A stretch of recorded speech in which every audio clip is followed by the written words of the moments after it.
নমস্কার। ডায়রিয়া হলে কখন আপনি বাচ্চাকে হসপিটালে ভর্তি করবেন?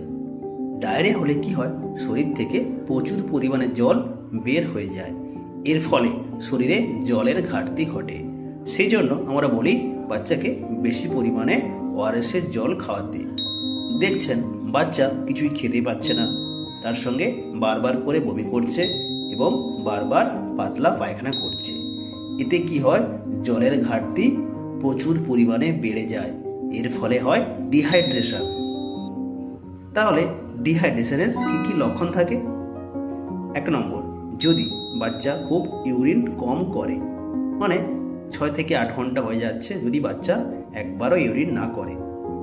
2 নম্বর, যদি জিভ শুকিয়ে যায়। 3 নম্বর, যদি দুটি চোখ ভিতর দিকে ঢুকে যায়। 4 নম্বর, যদি বাচ্চা কান্নাকাটি করার সময়ও যদি চোখের জল না পড়ে।